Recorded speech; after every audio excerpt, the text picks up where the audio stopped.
Bonjour à tous et bonjour à toutes. Bonjour, C'est salut gentil. Adrien. Salut Thomas. De quoi est-ce qu'on va parler?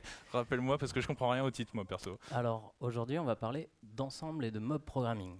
Alors déjà juste rapidement en faisant un tour de salle à main levée, qui a déjà entendu parler de mob programming? Ah, Wow. c'est cool. Qui a déjà pratiqué le mob programming? Déjà moins de monde.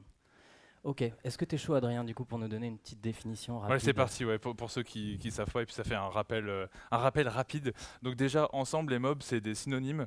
Alors en fait, mob, c'est le premier nom, enfin c'est le premier nom qui a été donné à la pratique. Ensemble, c'est le plus moderne. En gros, mob posait un peu problème à la communauté anglo-saxonne parce que ça a des connotations mafia, violence scolaire, des trucs pas fun. Voilà, donc ensemble c'est cool. Nous on a été complètement élevés à ce terme mob programming. Alors c'est très possible que ça sorte tout seul, même si on veut faire bien. Et du coup l'idée en fait c'est juste de se dire on va travailler vraiment en équipe sur une tâche, une fonctionnalité, une correction de bug. On se met tous autour d'un seul PC, on tourne au clavier régulièrement et puis bah, on fait la fonctionnalité ensemble quoi. Voilà. C'était clair comme définition Thomas? C'était très bien. Et du coup, si vous êtes déjà retrouvé à 3-4 autour d'un ordinateur à essayer de résoudre un bug de prod, potentiellement vous avez déjà fait du mob plus ou moins bien exécuté. Avant de commencer, on va juste vous dire qu'on n'est pas là pour faire la publicité du mob, on est plutôt là pour voir pourquoi est-ce que souvent ça ne fonctionne pas et comment est-ce qu'on peut corriger les problèmes que vous rencontrez lorsque vous faites du mob programming. Du coup, on va commencer par imaginer une équipe. Donc c'est peut-être une équipe qui va ressembler à votre équipe, mais on va s'inclure dedans avec Adrien. Non mais toute ressemblance serait fortuite. Exactement. Et du coup, hop, cette équipe, elle essaye de faire du mob programming parce que... Le mob c'est 10x, tout le monde le sait très bien, c'est 10 fois plus de productivité, on voit 10 fois plus vite chez Hunter où ils ont entre guillemets découvert la pratique. Entre le moment où ils ont commencé et le moment où ils sont arrêtés au bout d'un an, ils dépilaient 10 fois plus de tickets, ça vaut vraiment le coup tu vois. Alors ça, enfin, c'est ce qu'on pensait qu'allait se produire, mais dans notre équipe imaginaire, en gros, le mob, c'était 10 fois plus lent. Ah, je te trouve un peu dur. Hein. Ouais, bah, on passait notre temps à être interrompu, que ce soit par les fonctionnels, les autres équipes, et du coup, on n'avançait pas. Ouais, pour être honnête, en vrai, moi aussi la lenteur, je la ressentais, je t'avoue. Et c'est pour ça, genre, moi je suis un peu l'expert ultime du dev, tu vois. C'est pour ça, moi je prends le clavier quand c'est trop lent, je prends le clavier et puis boum, je vais faire un code de fou, un design en TDD, en DDD, des bus Kafka, des microservices et tout. Je vais faire exploser la productivité de l'équipe à moi tout seul. On va avancer d'un grand coup, tu vois. Ça règle le Bah, problème, ça, tu ça, vois. c'est ton côté super tech lead, Adrien. Mais le problème de ça, en fait, c'est que c'est un peu une victoire inutile. En gros, personne t'écoute quand tu codes. Personne va être capable de reprendre ton code. C'est juste un live coding, en fait. Tu Oh. vois, genre, personne n'a suivi, personne va réussir à maintenir. Et en plus, enfin, on va pas se mentir, le boss, il était pas chaud de ouf pour qu'on Ouais, fasse mais du tu mob. vois, il y a Thomas Pierrin dans la salle et puis il a dit genre, en gros, c'est pas la peine de poser la question. Si c'est pas non, c'est implicitement oui, tu vois. Il a jamais dit non, notre boss, hein. Ouais, mais bah, tu te souviens, on se cachait dans des salles de réu en disant ouais, on a un point, etc., juste pour faire du mob loin du manager. Et du coup, C'est vrai, enfin c'est voilà. vrai. Et Mais pourtant, ça aurait dû lui plaire en fait au manager parce que l'avantage de travailler en équipe, bah, c'est le meilleur team building qui existe. En fait, c'est genre on se met tous ensemble, on apprend à se connaître, on va traverser des épreuves ensemble, tu vois. Dans l'adversité, c'est du vrai team building, tu vois ça. ouais, bah, encore une fois, ça c'est ce qu'on pensait qu'allait se produire. Mais dans notre équipe, toujours fictive, bah, ce qui s'est passé, c'est que en finale, c'était plutôt la bagarre, quoi. Genre, les gens voulaient plus développer ensemble. C'était un gros frein pour faire du mob. On avait des conflits forts dans l'équipe. Mais en fait, c'est presque un pouvoir magique de cette pratique-là, c'est de faire émerger, genre, je sais pas, c'est un truc un peu surnaturel. On se met tous ensemble autour d'un clavier et puis pouf, les conflits ils sortent. Voilà. Et souvent, en plus, c'est des conflits qui seraient arrivés même si vous ne faites pas de mob programming, que ce soit en revue de code, en réunion, lorsque vous essayez de faire du design, les conflits auraient émergé. Mais du coup, tout ça, c'est dommage. Ouais, parce que le mob, en fait, c'est censé être hyper efficace et l'idée, c'était bah, de se mettre tous ensemble. Toutes les compétences qu'il y a besoin en fait pour faire une fonctionnalité, corriger un bug, etc. Et on est censé se faire jamais arrêter par aucun obstacle et être un petit peu comme ce train qui casse tout. Mm. Bon, c'est pas trop la bonne métaphore tout casser, mais en tout cas on avance et on s'arrête pas quoi. Et le train, c'est une référence à Safe ou c'est Non, aucun non, rapport? je décline Non. toute responsabilité. Mais de Ok. toute façon, j'ai compris, cherchez pas. Thomas, il aime pas ça, travailler en Si, j'aime équipe. bien. Donc non, mais c'est comme ça. Moi, j'arrête. Je me présente tout seul. Voilà. Donc moi, c'est Adrien. Alors, je suis dev depuis 12 ans. Je bosse chez Sunday. qui est une petite start-up qui commence. On met des QR codes sur les tables si vous les voyez tester. En fait, c'est assez rigolo. Vous pouvez voir votre addition, en fait, la partager avec les gens qui sont à table et puis la payer depuis votre téléphone sans faire la queue à la machine de paiement. Voilà, on vous fait gagner un dimanche tellement c'est waouh. En gros, c'est un peu ça l'idée. Mais sinon, mes passions, c'est le craft et j'adore en fait tout ce qui tourne autour de la démocratie. En vrai, donc travailler en équipe, comment on s'organise tout seul dans les équipes. Mais voilà, présente-toi tout seul aussi. Moi, je m'appelle Thomas Carpaille. Je suis cofondateur d'une société de services qui s'appelle Shodo Nantes. Wow. Voilà, on a une communauté de développeurs qui adorent les bonnes pratiques aussi de développement. Donc ça tombe bien. Et du coup, moi, je suis dev, coach, etc. Et je suis passionné de bonnes pratiques, dont le mob programming. Oui, qu'on a fait ensemble. On a eu la chance, je pense, de mettre en place cette pratique-là pendant 2 ans à temps plein. Dans une de nos missions où on était ensemble et ça s'est super bien passé. D'ailleurs, on n'est pas les seuls en France. Il y a genre, pour name dropper un petit peu, il y a Comet Meetings qui fait ça à temps plein aussi, qui font ça bien. Il y a ton client, pour le pas nommer, la Société Générale, où ils en font et ça se passe aussi bien. Ouais, Mais c'est pas comme ça partout. Non, c'est pas comme ça partout. Nous, on a pas mal animé, que ce soit en meet-up, dans des sociétés, des écoles, en formation, des sessions de mob. On les a facilitées. Et du coup, on a vu pas mal de problèmes qui surgissaient et souvent, on a vu les mêmes problèmes survenir un peu partout. Et du coup, pour contrer ces problèmes, on va vous proposer un outil. Et cet outil, c'est Les émotions. les émotions, exactement. Ouais, je suis un peu un grand gamin en vrai. Derrière mon slide, c'était Adventure Time, j'adore. Et puis vice versa, j'adore ce dessin animé. Donc ouais, je suis un gamin, mais c'est comme ça. Mais en vrai, c'est assez pertinent. Les émotions, enfin pour tout ce qui est travail en équipe, communication, c'est quelque chose qui a un fort impact, qui est hyper pratique et qui va nous permettre de déclencher tous nos outils. Donc on a essayé de savoir comment est-ce que les gens se sentent quand ils travaillent de cette manière-là. Donc on a demandé à nos proches, à nos collègues de travail, on a demandé aussi sur Twitter, on a croisé avec ce que nous on a vécu en allant dans les équipes. Et qu'est-ce que ça donne, Thomas? Et du coup, ce qu'on voit, c'est que malgré pas mal de sentiments positifs qui apparaissent, il y a beaucoup de négatifs qui surviennent, la fatigue, la frustration, l'angoisse, la colère. Voilà, du coup, on va essayer de voir un peu comment est-ce qu'on déjoue ces sentiments négatifs. Non, non, tranquille, tranquille, tranquille. Avant de voir comment on désamorce les sentiments négatifs, il faut déjà pouvoir les repérer, sinon on va pas s'en sortir. Ce qui est hyper important, c'est en fait dans le feu de l'action, genre comme nous en ce moment. Comment tu te sens, Thomas, là tout de suite? Je me sens bien, Ok, ça va. c'est cool, t'es plus détendu. En fait, il faut prendre du temps pour se demander, ok, maintenant comment je me sens. C'est quelque chose dans la journée de travail, c'est pas naturel à faire, mais c'est hyper important. Donc essayez de faire attention à ça et faites aussi attention aux autres. Donc là, j'essaye de faire attention à comment vous vous sentez dans la salle. Avec les masques, c'est pas facile, mais je détecte des petits trucs quand même et ça me va pour l'instant. Mais on n'est pas dans une culture où on a l'habitude de dire ok, là je suis en colère, là je suis triste ou alors je sais pas, là je suis fatigué. Ça passe tout ça par le langage corporel. Donc les expressions du visage, la posture, genre est-ce que Théma il est sur son téléphone ou parti enfourner du pain, ce genre de choses-là, c'est des informations importantes. Bon, t'enfournes pas du pain quand on est sur site, mais du coup je sais pas comment on fait en remote.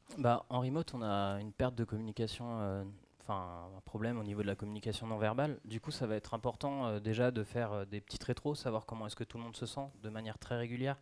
Aussi, si vous pouvez avoir un setup avec un double écran pour essayer de capter les émotions de vos collègues ou même juste savoir qu'ils sont partis aux toilettes ou mettre du pain dans leur four. Voilà, ça va être intéressant. Et du coup, il y a plein d'outils qui permettent de faire ça, mais vraiment, essayez de visualiser comment se sentent vos collègues, essayez de faire des pauses pour savoir, tiens, toi, Adrien, maintenant, comment est-ce que tu te sens? Parce qu'en remote, on peut facilement dire oui, oui, ça va. Et en fait, ça va pas. Ouais, ça va, je suis concentré là. Ouais. Ok, on essaye de désamorcer le plus compliqué. On commence avec le plus dur. Ouais, la joie. Non, c'est pas la joie, Adrien. Oh. C'est la colère. Ah d'accord. Okay. Est-ce que ça t'arrive d'être en colère? Ouais. Je sais pas si c'était à peu près clair. Moi, je suis hyper fan de cette pratique-là, et ça me met souvent en colère quand j'ai des collègues qui refusent complètement, qui sont pas du tout convaincus, ou alors genre un manager qui me dit non, ça t'as pas le droit de faire, c'est complètement délirant. Ça me met en colère, et je perçois aussi souvent de la colère dans le management autour de ça. Et qu'est-ce que enfin voilà, moi, j'arrive pas à convaincre en fait. Est-ce que toi, t'as des techniques pour ça? En fait, en gros, il n'y a pas de baguette magique. Et en plus, souvent, il y a des croyances. Genre, la croyance populaire, c'est 4 développeurs. Ça va vachement plus vite s'ils sont séparés que s'ils sont ensemble. Ouais, ça coule de source. Voilà. Mais votre management et votre équipe, potentiellement, pour essayer de les convaincre, nous, on a quelques KPI. Enfin, généralement, les managers aiment bien les KPI. Mais tout le monde aime les KPI, Thomas. Mais qu'est-ce que ça veut dire d'ailleurs? Tu balances, tu drops des termes comme ça. Mais... Toi, dis ce que ça veut dire.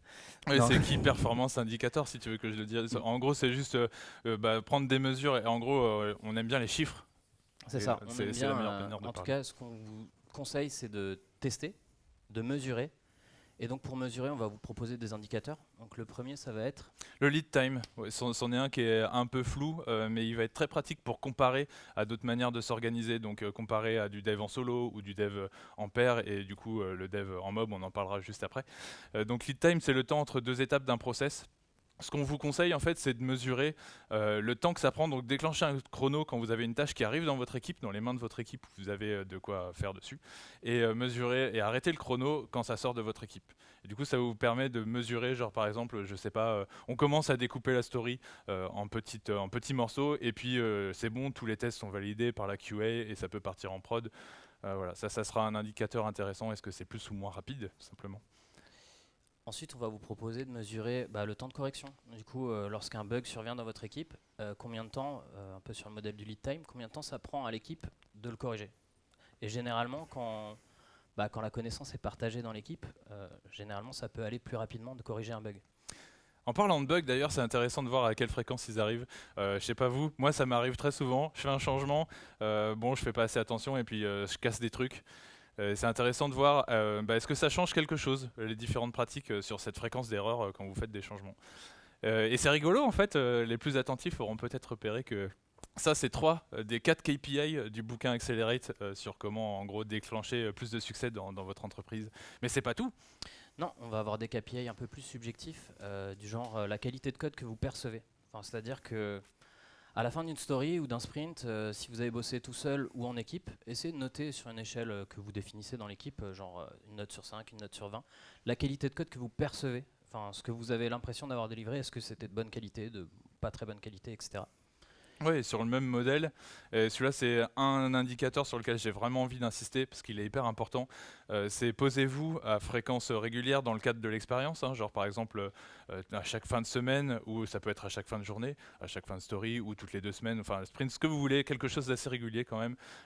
Est-ce que ça vous satisfait de travailler de cette manière-là? Est-ce que ça remplit vos besoins en fait en tant que personne? Et cet indicateur, je le trouve hyper important parce qu'en vrai, si tous les autres ils étaient au vert, c'est de la bombe, mais tout le monde dans l'équipe déteste ça, ça vaut vraiment pas le coup, quoi. Et du coup, le problème de ces KPI, c'est qu'il faut pouvoir les tester. Actuellement, peut-être que vous bossez... Oh non, c'est bon. Pardon. Tout va bien, tout va bien. Actuellement, peut-être que vous bossez tout seul dans votre coin, ou même peut-être que vous faites juste des PR en équipe. Un des bons moyens d'arriver à faire du mob, ça va être de passer par de la conduite du changement. Essayez de voir par exemple avec votre manager, tiens, il y a telle story qui n'est pas parallélisable et en plus qui est assez impactante. Essayons de la développer en équipe et mesurons les KPI dont on a parlé tout à l'heure. Après, peut-être que justement, ça va être pertinent d'en faire plus et de faire une story par sprint ou une demi-journée par sprint ou une journée par sprint jusqu'à arriver au Graal, de faire de l'ensemble tout le temps, quoi.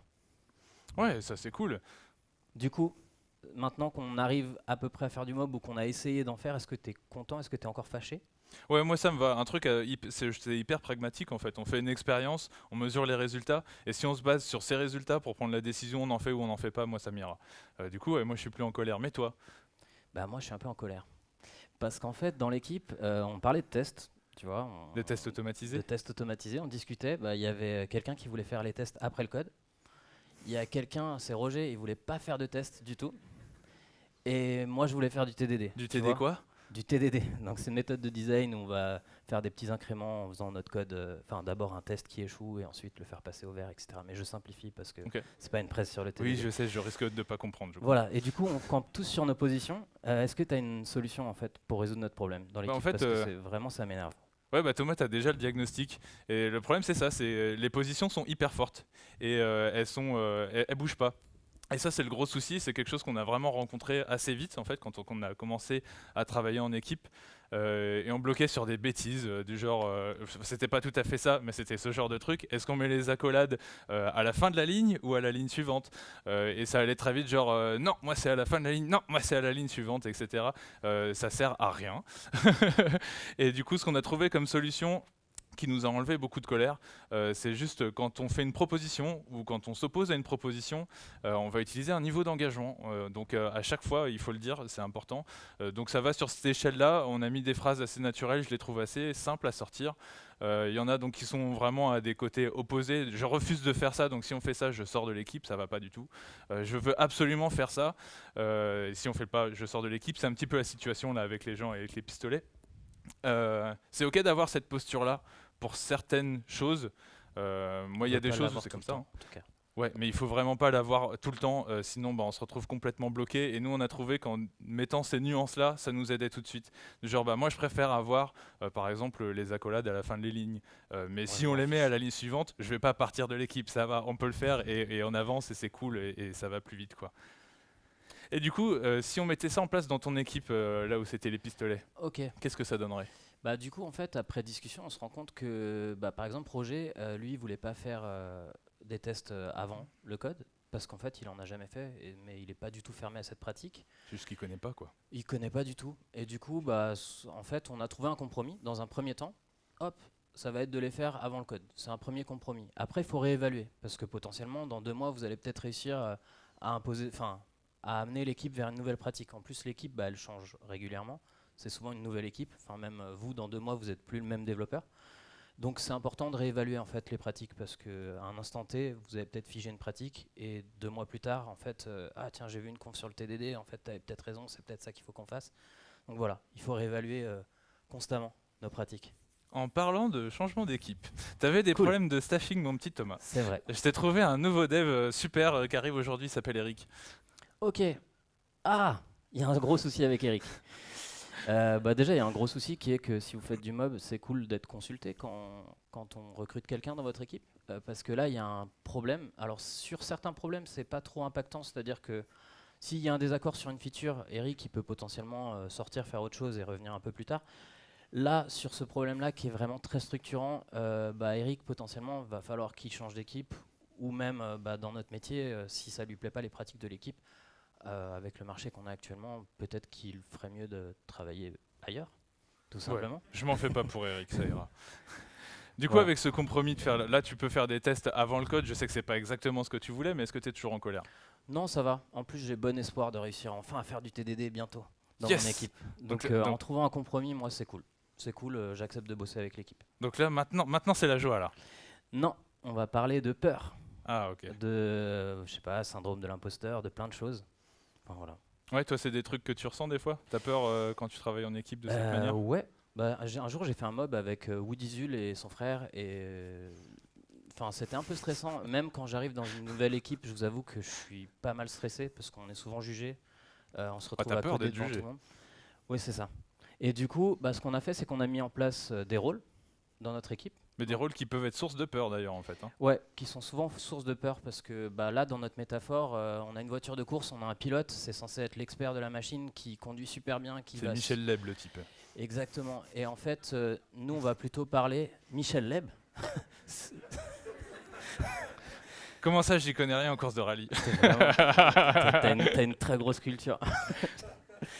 Non, on va plutôt parler de conduite accompagnée, dans le sens où vous n'êtes pas censé être un expert du code. Votre but c'est de faire avancer la voiture. C'est pas grave si elle avance pas vite. On va essayer d'être très tolérant sur le niveau de chacun. C'est-à-dire qu'un nouveau qui intègre votre équipe, c'est normal que ça soit pas un pilote de course qui connaisse le métier par cœur, qui connaisse tous les raccourcis IDE que vous expérimentez depuis des années. Donc, on va être tolérant sur le niveau de chacun. Et donc le but du driver, c'est juste de coder avec un niveau d'abstraction quand même assez élevé des instructions et des idées qui sont données par le navigateur. Le navigateur, c'est la personne là, qui tient la carte. C'est un rôle où il peut y avoir beaucoup de peur aussi, où on peut ressentir beaucoup de peur. Parce que dans le concept là, de cette voiture de rallye, c'est l'expert ou l'experte absolue de la piste. Donc il sait dire genre là dans 500 mètres, virage à 90 degrés à droite et tu passes de la boue sur du gravier. En vrai, oui, c'est trop abstrait, c'est ça ? Non, je repense à Michel Leb en fait, ça m'a fait vraiment beaucoup. C'est bien. Tu le vois bien dans la voiture, c'est ça. Et donc l'idée dans les faits, c'est la personne dans la description du rôle, c'est la personne qui a les idées et qui les transmet au driver. Donc déjà, une bonne pratique à garder en tête ici, c'est qu'il ne faut pas traiter le driver, donc le pilote, comme une vulgaire machine à écrire. C'est hyper frustrant. Donc il faut donner des idées, des grandes idées, et puis juste descendre. Effectivement, si la grande idée, ça capte tout de suite, c'est cool. C'est pas clair, on descend jusqu'à de la dictée, si c'est un langage, par exemple, que tu connais pas, ce genre de choses. Mais c'est un endroit où on peut avoir beaucoup de peur parce que comme nous en ce moment, on est vraiment sous le feu des projecteurs. Il y a tout le monde qui nous regarde et c'est à nous d'avoir les idées, ça va pas. Ce qu'on vous propose en fait, c'est juste de redéfinir ce rôle et de se dire, admettons que vous soyez notre merveilleuse équipe aujourd'hui, et c'est de dire, mon rôle à moi, ça va être par exemple là, on vient de réussir à faire passer un test AVER, un test automatique AVER. Est-ce que vous trouvez que le code qu'on a fait, maintenant, il est propre? Est-ce que vous avez envie de changer quelque chose? Ou alors, ça serait quoi votre idée pour le prochain test, justement? Ou est-ce que finalement, la fonctionnalité, elle est peut-être terminée? C'est un rôle, en fait, où on peut juste modérer, demander des idées, récupérer, etc. C'est de la facilitation, en gros. Exactement, voilà. Et en fait, en prenant ça, moi, je trouve que ça m'a enlevé beaucoup de peur. Et il y a un dernier rôle, nous, qu'on a introduit. C'est vous. Pas moins important. Donc voilà, là, par exemple, c'est vous. C'est les mobbers. Ça va être donc c'est un rôle qui est structurant dans le sens où il faut être attentif, il faut écouter ce qui se passe, il faut proposer des idées. Il va falloir potentiellement, je sais pas moi, imaginez vous faites du Kotlin pour la première fois, vous vous demandez comment on fait des tests paramétrés. Quelqu'un du mob peut aller chercher l'information pour que le mob continue à avancer. Et ensuite, quand on va vouloir paramétrer les tests, on a déjà l'info. Donc essayer de déblayer un peu le terrain. Et une des autres choses importantes sur ce rôle, ça va être de faire attention à ce que tout le monde parle. Oui, c'est quelque chose où un endroit aussi, comme pour le poste de navigateur, on a dit maintenant le navigateur n'a plus les idées, ça enlève la peur, c'est chouette. En fait, ça peut la rebalancer sur les équipiers et les équipières. Et c'est de se dire, effectivement, je suis dans un mob avec vous. Là, je vois des gens que je connais qui sont très compétents. Et si je dis une bêtise, je vais me sentir vraiment très bête et ça va pas être chouette. Et donc l'idée, c'est en fait de laisser la place aux gens qui auraient tendance à pas parler pour parler. Et moi, c'est un défaut que j'ai, que je connais, parce que ça fait un bout de temps que je dev. Souvent, je sais exactement ce que je veux faire, comment je veux faire, et dans une session de travail en équipe, je serais capable de parler non-stop. Ce qui est, enfin voilà, toujours la cravate rouge, on y revient, voilà. Et ça va pas. En fait, il faut laisser de la place, et vraiment de la place physique. Et donc c'est-à-dire, genre par exemple, là on est ensemble en physique, moi dans le mob j'ai pas envie d'être debout tout le temps. Il y a aussi tout simplement le silence. Le silence est hyper important, parce que c'est dans les moments de silence où les gens peuvent s'insérer et dire des choses. Comme là. Comme là. Et donc ce silence, il est encore plus important quand on est en remote, parce qu'en remote, il y a le décalage. Si moi j'attends juste une seconde ou deux avant de redonner une idée à chaque fois, ça va potentiellement pas suffire. Donc gardez ça à l'esprit, quoi, vraiment. Se taire, c'est important, surtout si vous avez tendance à parler facilement. Donc faites attention s'il y a des gens dans votre équipe qui ont tendance à moins parler, essayez de leur laisser de la place ou justement demander l'avis, genre tiens, je me rends compte que telle personne n'a pas parlé depuis 10 minutes, qu'est-ce que tu penses de cette idée, ou est-ce que tu aimerais faire quelque chose en particulier? Donc ça c'est bien, c'est faire émerger cette petite pousse de la parole. C'est hyper important de lui laisser de la place, mais une fois qu'elle sort, elle est hyper fragile. Et si vous lui marchez dessus, c'est vraiment terminé. Et en gros, quelqu'un qui a tendance à pas parler et qui arrive à prendre cet espace pour pousser, si vous cassez, c'est terminé. Et en gros, cette personne-là, la revoir vraiment dans l'équipe, ça va être la galère. Et ça va vraiment pas être bon, et pour personne. Donc faites très attention, et on a un truc assez simple en fait pour gérer ce phénomène-là. C'est les mauvaises idées, il faut les faire. Ouais, faut expérimenter. Déjà parce que vous allez potentiellement perdre moins de temps à essayer de convaincre quelqu'un que son idée est mauvaise que de l'expérimenter. Par exemple, ah tiens, si tu fais ça, tu vas casser des tests à tel endroit. En fait, et non, ça part sur un débat de 25 minutes. C'est ça. Laissez-le échouer, et il aura appris plus de choses qu'en vous écoutant. Voilà. En plus de ça, l'ordinateur, contrairement à moi, même si je fais de mon mieux, vraiment, l'ordinateur, il est par défaut non violent. C'est-à-dire qu'il y a une mauvaise idée, il va dire « je suis désolé, ça marche pas ».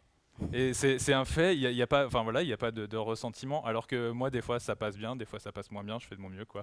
Mais donc effectivement là, ce truc, moi ça m'est déjà arrivé plein de fois de me dire non, si tu fais ça, tu vas casser les tests automatisés. Et ça c'est une super mauvaise idée en fait. Vas-y, faisons l'idée, go, c'est parti. Les tests ils cassent, j'avais raison, t'as appris un truc et puis je t'ai pas froissé. Les tests passent, j'avais tort et j'ai appris un truc et c'est chouette. Mais donc en fait pour cette petite plante, laissons-nous le droit à l'erreur. Et donc, faisons les erreurs ensemble, jugeons sur pièce et pas avant, ça va souvent plus vite et c'est vraiment plus cool pour tout le monde. Et du coup, avec cet engagement de, voilà, on travaille en équipe, on se pousse vers le haut, on se casse pas, est-ce que toi, tu auras encore peur dans le mob? Non, moi ça va. Si on tourne régulièrement, qu'on passe au clavier, et qu'en plus on a le droit de se planter quand on est sur chaque rôle, ben, moi c'est bon. Ça m'enlève vraiment la peur. En tout Donc cas. maintenant, Donc maintenant, c'est la joie! non, c'est toujours pas la joie, Adrien. Ah, C'est la fatigue. On va ah oui, parler je la de connais fatigue celle-là. parce qu'on nous a beaucoup remonté ça. Les gens sont fatigués quand ils font du mob. Toi, est-ce que tu es fatigué quand tu fais du mob? Ouais, souvent. En fait, quand je travaillais en équipe, surtout au début, ça m'a fait ça vraiment, genre, au bout de la journée de boulot, je déconnecte, on se met d'accord pour déconnecter tous ensemble, je submois rien, je vais dans mon canapé, je regarde Netflix et c'est tout, quoi. Et en fait, c'est hyper pesant parce que j'ai pas envie de revenir le lendemain parce que je sais que je vais passer une journée juste fatigante et j'aurais juste envie d'arrêter. Qu'est-ce qu'on peut faire C'est pour ça? sûr que quand tu es tout seul, tu peux faire une journée de 10 heures en prenant des pauses, en faisant un peu autre chose, en En regardant tes codant mails. mal. Et du coup, quand tu es à plusieurs, ça demande vachement d'énergie. Tu peux pas faire 10 heures parce que tu dois écouter les autres, comprendre leurs idées. C'est vraiment très fatigant. Donc déjà, tu dois pas bosser 10 heures dans ta journée, quoi. Bon, en fait, ce qu'il est en train d'essayer de nous dire là, c'est quand on est fatigué parce qu'on travaille trop, il faut travailler moins. Ouais, c'est ça. Mais ça, moi, ça me plaît comme idée. Est-ce qu'on pourrait aller encore plus loin que ça? Déjà, faites des journées plus courtes et dans vos journées, faites des pauses. Donc nous, comment est-ce qu'on travaillait? On alternait sur des phases de focus et des phases de pause. Donc genre 25 minutes très concentrées où on est très productif. Ensuite 5 minutes de pause, ainsi de suite avec une pause un peu plus longue. Et ce qui s'appelle en fait tout simplement le Pomodoro. Voilà.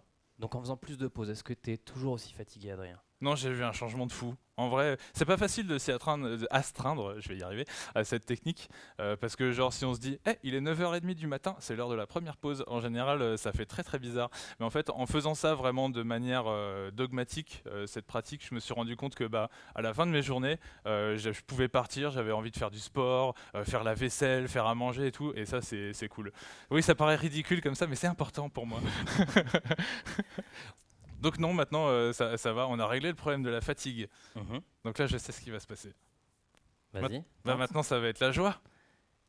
Et non. La joie de, je sais pas, la joie de nager dans du papier. J'essaye d'interpréter avec ce que je vois. C'est un peu bizarre, plutôt mais genre être sous l'eau. Ça t'arrive toi d'être sous l'eau, d'avoir le sentiment d'être noyé par le travail, par la masse de travail? ouais, vraiment, genre l'exemple classique, toute ressemblance avec une entreprise actuelle serait purement fortuite. C'est les notifs Slack. Genre bing bing bing bing bing, ça pop, ça Ouais. pop, ça pop, ça pop, ça pop, et puis j'accumule du taf, etc. Et puis tiens, par exemple, ou un truc pire encore, toute l'équipe on dit genre tiens, j'ai besoin que vous m'estimiez telle tâche.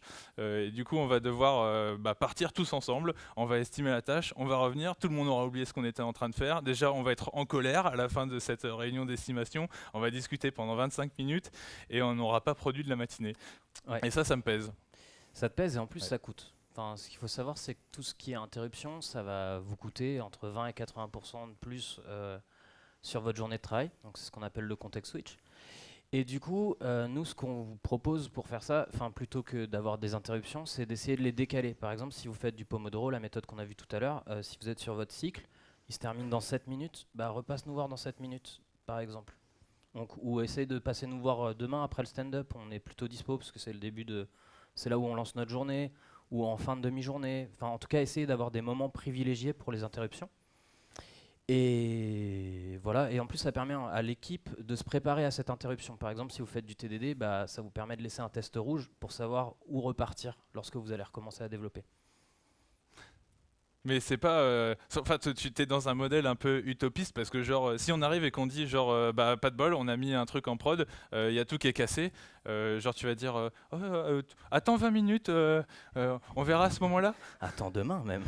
Et c'est genre, enfin voilà, qu'est-ce que tu fais, quoi? Ça me paraît pas réaliste, tu vas pas appeler les Dupont et Dupont, quoi.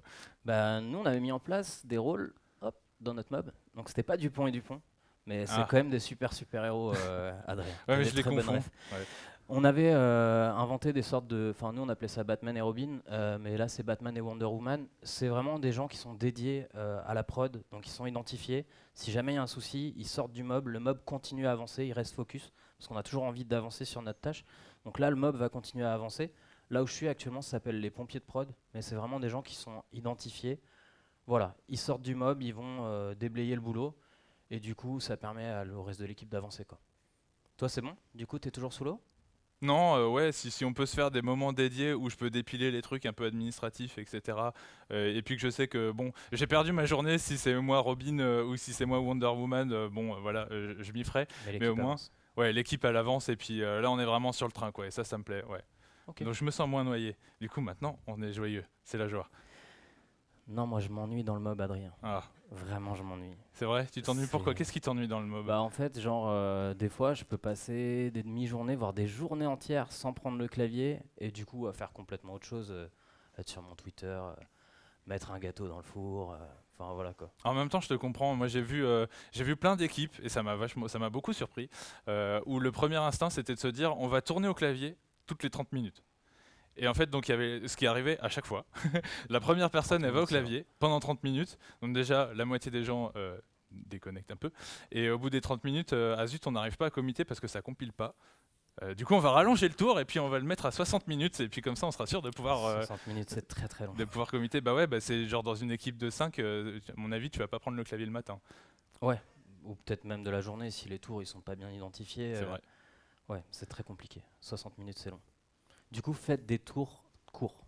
C'est vraiment important de faire des tours très courts. Il faut, par exemple, si vous êtes une équipe de 4, essayer de passer à minima une fois dans l'heure. Donc vous faites des tours de 15 minutes. Et encore, vous pouvez déjà diminuer encore ce temps, même si c'est contre-intuitif. On peut essayer, par exemple, si on fait du Pomodoro, de tout se passer sur la phase de 25 minutes, donc de faire des tours de 6 minutes. Comme ça dynamise le mob, tout le monde est attentif à ce qui se passe, et ça permet en fait d'éviter l'ennui, quoi. Mais du coup, pour ça, nous, on utilisait un timer. Ouais, c'est sur le même concept en fait que ce qu'on a dit. C'est moi, ça va peut-être pas forcément être très bien pris si je dis à Thomas, Thomas, ça fait déjà 8 minutes que tu es au clavier, ça serait peut-être bien de tourner. C'est vachement plus simple de déléguer ça à un outil qui va le faire pour nous, tout simplement, et vachement moins. Donc ça, c'est un petit outil qu'on a C'est designé dans l'instant notre promo équipe. d'Adrien. Ouais, bon, maintenant, ouais, c'est vrai. Maintenant, je me suis un peu accaparé la maintenance, mais venez contribuer. On peut même le faire ensemble avec grand plaisir. Moi j'aime bien ce timer parce qu'en fait à la fin des tours il joue des petits sons rigolos. Voilà, c'est des petites musiques, ça fait un blind test gratuit et tout, c'est rigolo et puis voilà, ça décomplexe le changement de tour. En plus il gère pour vous vos rôles, donc il n'y a pas de chance de se faire sauter son tour et il gère les pauses en même temps. Le Du coup, comme Pomodoro, ça. on a du mal à s'y astreindre, et du coup, c'est cool aussi d'avoir un outil qui dit, bah là, en fait, faites une pause. C'en est un, mais il y en a plein d'autres. Mais celui-là, moi, je l'aime bien parce que c'est moi qui l'ai fait. Non, parce qu'il est rigolo, mais quand même parce que moi qui l'ai fait. Mais du coup, c'est cool. Il s'assure qu'on puisse tourner rapidement. Mais si on commit toujours pas au vert, ça servira à rien. Bah, après, il y a plusieurs solutions. Déjà, si vous êtes en physique, c'est simple, hein, vous switchez le clavier. Si vous êtes en remote, ce qui a été le cas déjà pendant un bout de temps depuis un certain temps, Instant pandémie. euh, du coup, vous pouvez utiliser par exemple MobSH qui va créer une branche qui va committer automatiquement pour vous. Il n'y a pas de CI qui est lancé. Ça vous permet en fait de committer, même si le build est complètement HS, que ça compile pas. Ça va pas lancer votre CI sur Jenkins pendant 30 minutes. Ça va permettre de passer le clavier régulièrement. Sinon, il y a plein d'outils qui permettent d'avoir des environnements partagés où en fait il n'y a pas vraiment besoin de committer, comme Code Sandbox, Code With Me, LiveShare. Voilà. C'est des outils qui vont vous permettre de faciliter et de fluidifier en fait votre mob. C'est vraiment important que ça soit fluide. Et du coup, en tournant vite et que comme tu peux prendre le clavier, tu t'ennuies plus maintenant. Bah, je m'ennuie toujours parce qu'en fait, on fait pas que coder dans mon équipe, tu vois. Genre, des fois, on fait 2 heures, 3 heures de discussion sur tiens, est-ce qu'on utilise tel pattern, est-ce qu'on fait tel test, etc. Donc, les discussions sont interminables. Est-ce que du coup, tu as une solution pour ça, pour Ouais, résoudre ce problème? déjà, je voulais pointer que ce que tu as fait, c'est le truc important que j'aimerais que vous fassiez vous aussi, si vous y arrivez. C'est là, Thomas, il a déjà trouvé l'émotion qu'il ressentait. C'est-à-dire, là, en ce moment, je m'ennuie. En plus, il a réussi à poser un diagnostic dessus. Je m'ennuie, pourquoi? Parce qu'on a une discussion qui va nulle part. Et du coup, dans cette configuration-là, pour débloquer, il faut prendre une décision rapidement. Donc là, c'est bien, il a trouvé la source du problème. La deuxième étape, ça va être de le définir. Et ça, je sais que tu es très bon pour le faire en plus. Bah, en fait, quand il y a un souci, une discussion, essayez de noter rapidement toutes les pistes. Enfin voilà, par exemple, vous prenez le contrôle sur le mob, vous partagez un notepad ou peu importe, vous notez les solutions qui ont été citées par la plupart des acteurs du mob, et ça vous fait un début d'ADR, du coup. Et Un à la AD fin, quoi? Un ADR, c'est Architecture Decision Record. Donc en gros, ça va vous permettre de savoir pourquoi tel choix a été fait à tel moment. Et du coup, ça va vous permettre en fait de visualiser toutes les décisions avant de prendre une décision en fait. Ouais, c'est bien. Et ça, faut pas que ça dure trop longtemps. On est déjà sur une discussion qui traîne. Et du coup, on a un outil très simple, c'est mettre les gens à mort quand ils sont pas d'accord. C'est un peu ça le concept du slide. Non, c'est pas ça du tout, hein. Mais on va utiliser les pouces pour prendre une décision. Ça permet de prendre une décision super rapide. C'est, on compte jusqu'à 3. 1, 2, 3. Si vous êtes d'accord avec la solution, pouce vers le haut. Si vous n'allez pas vous opposer à la solution, mais que vous n'êtes pas pour pouce vers le milieu. Et pouce vers le bas si vous êtes contre. Souvent, ça permet de débloquer hyper vite une situation. Le seul truc à garder en tête, c'est s'il y a une majorité de pouces vers le haut et une minorité de pouces vers le bas, c'est pas la majorité qui gagne, ça c'est pas la vraie démocratie. Et du coup, ce qu'il faut faire, en fait, c'est simplement les gens qui ont mis le pouce vers le bas, leur demander de quoi vous auriez besoin pour au minimum être OK avec la solution. Pas forcément hyper content, mais jusqu'à ce que ça soit OK et que vous vous opposiez pas. Et ça, c'est la vraie démocratie, avoir les gens avec soi. Mais c'est potentiellement difficile à faire quand c'est très flou et qu'il y a genre le même nombre de pouces vers le haut et le même nombre de pouces vers le bas. Et comment est-ce qu'on fait ça, Thomas? Bah après, il y a d'autres outils. Par exemple, je ne sais pas si vous avez suivi la primaire populaire. Ils ont utilisé un système de vote. Après, ils ont fait ce qu'ils voulaient de leurs résultats. Mais ils ont utilisé du coup des systèmes de vote à jugement majoritaire, où il y a le vote de Condorcet. Donc là, on vous propose un petit outil qui permet de tester plein de styles de vote. Du coup, vous listez toutes vos solutions et ça va vous donner une sorte d'équilibre avec le moins d'insatisfaits possible dans votre équipe. Voilà. Mais si jamais je suis toujours pas d'accord, par exemple, il y a eu un super vote, mais moi je suis vraiment pas d'accord avec la décision. Du coup, qu'est-ce que je fais? Eh ben, tu te casses. Je me casse. Ouais, c'est dit de manière un peu vulgaire, ça c'est un protocole qu'on appelle le check-out. En fait, c'est quelque chose que j'avais envie de transmettre aussi aujourd'hui. C'est que je vois beaucoup d'équipes pour lesquelles cette pratique-là, travailler ensemble en mob, c'est quelque chose de très figé. Et c'est genre, on est toute la journée tous ensemble devant le clavier, point. En fait, non, c'est ok, on a des besoins qui sont divers et qui, des fois, se croisent et des fois pas. Des fois, on arrive à trouver des compromis, c'est cool, des fois pas. Et en fait, quand on n'arrive pas à trouver un compromis, c'est complètement ok de se dire, bah, pour une période de temps, je sors et puis je reviens. Et ça, en fait, cette fluidité, ça apporte beaucoup de bonheur dans une équipe, Ouais. je trouve. Bah, c'est la loi des deux pieds, mais appliquée à votre mob. C'est-à-dire que si vous sentez que vous n'êtes pas à votre place, par exemple, les gens veulent passer à la prochaine story, vous voulez refactorer, bah, refactorez un peu dans votre coin, rejoignez l'équipe un peu plus tard. C'est important en fait de ne pas rester tout le temps ensemble. Je sais pas pourquoi tu es revenu sur le Ah. vote romain, mais Bah, je ne sais pas pourquoi. petit glitch, ce n'est pas grave. Et du coup, maintenant que tu peux partir, si jamais t'es pas content, tu vas m'inventer maintenant encore un nouveau sentiment bizarre, genre maintenant t'as, je sais pas, mal aux pieds ou c'est toujours pas la joie. Maintenant, du coup, là où on voulait en venir avec Adrien, c'est que nous, Victoire. on a bossé pendant 2 ans ensemble temps plein. à temps plein. Vraiment en faisant du mob full time. On a continué à en faire après chacun de notre côté. Mais quand on repense à cette période où on a appliqué les outils qu'on vient de nous montrer, moi je repense à une période qui était très fun, où on délivrait du code vite, de bonne qualité, de manière constante. Donc d'un point de vue agilité, c'était top. Et du coup, toi, qu'est-ce que t'en as pensé? Comment tu t'es Ouais, senti? c'est une des rares fois dans ma carrière, c'est le moment confession intime, et c'est une des rares fois dans ma carrière où j'ai eu envie de me lever tous les matins pour aller bosser. Parce qu'en fait, je savais que déjà j'allais bien me marrer avec l'équipe, ça allait être très fun, et puis surtout on allait être hyper productif. En fait, je suis peut-être un petit peu bizarre, mais moi j'aime bien produire, j'aime bien délivrer de la feature, et cette sensation de délivrer, je l'avais vraiment. Et en plus, ça c'est encore la deuxième partie de la confession intime, j'ai jamais vu un code de meilleure qualité. Jamais, jamais, jamais, jamais. En tout cas, dans toutes les équipes où je suis allé, le code, il était vraiment plusieurs crans en dessous en termes de qualité. Alors, ma perception personnelle, hein, évidemment. Et pire que ça, mon code tout seul, il était plusieurs crans en dessous aussi. Mais du coup, ouais, ça c'était vraiment, c'était vraiment, moi, c'est merveilleux, voilà, dans ma tête. Et ça, c'était un petit peu nos 5 centimes, c'est notre boîte à outils. On l'a mis en place, ça a marché pour nous. On l'a mis en place dans d'autres équipes, ça a marché pour eux aussi. Et j'ai vraiment vu des équipes qui voulaient plus faire de mob du tout, jamais. On a pu animer une session, mettre en place ces petits outils. Et en fait, à la fin, tout le monde était en mode ouais, c'est trop fun et tout. Donc ça, c'est vraiment cool. Mais c'est pas toute l'histoire en fait. Ça a marché pour nous, ça marche pour plein de trucs. Mais faites encore une fois attention à comment vous vous ressentez, les besoins que vous avez et comment les remplir. Et en fait, en discutant en équipe autour de ça, vous allez trouver la meilleure manière pour vous de vous organiser et de faire en sorte que ça se passe bien tout seul. Et potentiellement, des fois, c'est un peu dur de prendre le recul. Enfin, n'hésitez pas à faire appel à des personnes extérieures. Je sais qu'Adrien, tu penses toujours que c'est un instant promo Shodo, mais pas forcément. C'est Mais vraiment, si, en vrai, c'est bien. mais en vrai, des fois, on a du mal à prendre du recul. Et n'hésitez pas à demander des conseils, à demander de l'aide à d'autres personnes qui vont venir Ça peut voir. même être juste quelqu'un d'une autre équipe. Hein. C'est ça. C'est pas obligé de faire venir un consultant.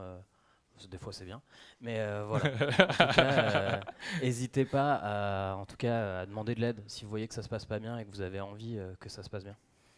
Voilà. Et dans tous les cas, nous aussi, on voulait insister sur le fait que c'est important de tester, mais de tester pour faire fonctionner les choses. C'est-à-dire que si vous faites un mob pendant 2 heures et que vous dites non, ça marche pas, c'est nul, bah c'est pas essayer ça. Quand on essaye de faire fonctionner, on essaye, on mesure, on voit s'il y a des changements, on fait vraiment l'effort de faire fonctionner les choses. Ça, c'est vraiment important. Ouais, parce que l'air de rien, c'est quelque chose qu'on a tendance à oublier, mais notre métier, il a 70 ans, professionnellement. Genre, comparé à la menuiserie, c'est complètement ridicule. Dans ma tête, moi, c'est pas possible qu'on ait trouvé les meilleures manières de faire notre boulot. Et c'est pour ça que, pour moi, quelque chose qui a le plus d'impact dans une équipe, c'est de cultiver la culture de l'expérimentation, quoi. Donc, essayez. Je pense que ça sera bien pour vous et bien pour notre profession. Et si jamais vous n'arrivez pas à expérimenter au travail, par exemple, nous, on a un super meet-up avec Adrien qu'on fait en ligne régulièrement. Enfin, en ce moment, c'est un peu en stand-by. Mais c'est vraiment un meet-up génial où on fait du mob, on fait des fusées. Non, c'est pas vrai, on fait pas des fusées. Thomas, il essaye de survendre le truc parce qu'il est très fan. On fait pas des fusées, mais des fois, on fait le kata Mars Rover où on conduit le petit robot sur Mars. Voilà, c'est rigolo. Et c'est l'occasion, du coup, si vous avez envie d'expérimenter un travail en équipe qui se passe bien, en tout cas, nous, on fera de notre mieux pour que ça se passe bien, que ça soit un espace sûr pour tout le monde. Voilà, si vous avez envie de venir, de tester des choses, si vous avez envie d'animer une session, de voir un mob qui se passe bien, en tout cas, on est ravis de vous accueillir dans cet endroit. Venez faciliter. Voilà. Et on vous remercie pour votre attention. Merci beaucoup. Next.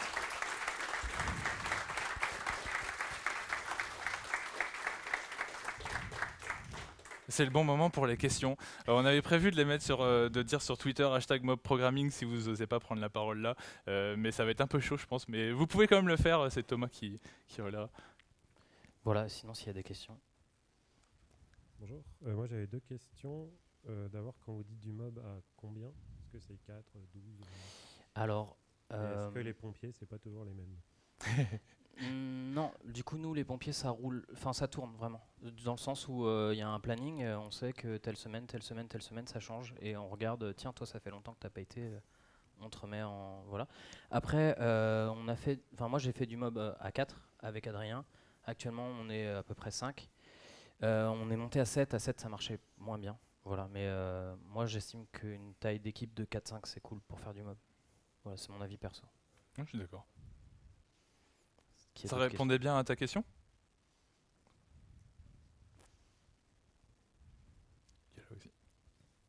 Donc, j'ai 2 questions. La première, dans mon équipe, on n'est pas sur site. Chacun il est en full remote. Donc, vous avez évoqué les solutions comme Code with Me. Donc, est-ce que vous les avez testées? Est-ce que ça sera vraiment fluide ou... J'ai peur. Moi, je vais laisser lundi prochain. Je vais commencer à l'essayer. Et ma deuxième question, c'est les membres de l'équipe, ils n'ont pas le même niveau. Il y a des personnes qui ont 7 ans d'expérience, il y a vraiment des juniors. Donc comment ça va se passer voilà. Tu veux répondre? Ouais, je réponds, mais la dernière en premier, c'est peut-être un peu bizarre. Mais en fait, c'est quelque chose où je reviens au silence, au concept du silence. En fait, moi, c'était mon inquiétude dans les premières équipes où j'ai fait ça, où j'étais vraiment le plus senior, et après tous les autres étaient juniors, et je me disais, si je parle pas tout le temps, ça va être une cata. Et en fait, c'est la même chose que ce que Thomas et Pauline ont dit sur Turn the Ship Around. En fait, en lâchant prise, je me suis rendu compte en les laissant faire, non, en fait, ils faisaient des trucs super cool et moi, je pouvais juste intervenir de temps en temps en disant genre, ah bah là, par exemple, on pourrait faire telle chose ou aller dans telle direction. Et ça suffisait en fait à faire monter en compétence les juniors qui étaient là. Est-ce que ça répond à la dernière question? Ouais. Et pour ouais. les outils, nous, il faut savoir que comme on n'avait pas le droit de mettre notre code sur des serveurs qui n'étaient pas ceux de l'entreprise pour laquelle on travaillait, on fonctionnait en faisant juste du commit sur Git. Mais c'est comme on faisait beaucoup de TDD avec des baby steps, on pouvait se permettre sur des tours on est descendu jusqu'à 2 minutes, de committer quelque chose de vert toutes les 2 minutes en faisant vraiment des baby steps. Mais du coup, si vous faites des tours plus longs, vous pouvez juste committer avec mobsh, committer votre code et passer le clavier, en fait, ça va bien se passer. Parce que le problème des outils, comme ça dépend du langage qu'on utilise, mais tous les outils vont pas forcément fonctionner, ceux qu'on a marqués. Mais comme mobsh, ça va fonctionner forcément. D'accord, merci. Alors, belle présentation. Hein, Merci. Merci. Beaucoup d'humour. Très bien. Alors, c'était une litanie de problèmes, mais une équipe, c'est comme un organisme vivant, ça s'adapte. Et je pense que votre expérience, après quelques semaines, voire quelques mois, c'est totalement différent. Il y a une cohésion d'équipe et toutes ces questions-là disparaissent. Et même, il y a un plaisir de travailler ensemble. Parce que vous n'en avez pas parlé, en fait. Si, bah, justement, nous, ce qu'on essaie de faire ressortir, c'est vraiment qu'en bossant ensemble pendant 2 ans, on a vraiment expérimenté de la joie. Par contre, j'ai vu des endroits où, en bossant ensemble 6 mois, en fait, les gens ne pouvaient plus se voir. Enfin, c'était vraiment un fait avéré. Enfin, c'est-à-dire que ça peut vraiment se dégrader. Ça peut aller dans les deux sens, mais parce que je pense qu'il n'y avait pas les bons outils derrière, qu'on n'utilisait pas les bonnes choses. Voilà. Mais oui, je pense qu'avec les bons outils, on peut se diriger forcément vers quelque chose de cool. Je sais pas si on a encore du temps pour les questions. Ouais, ça marche. N'hésitez pas à venir nous voir Ouais. après, on en parle On est avec vous disponible. avec grand plaisir. Merci à tous. Merci encore. C'était cool.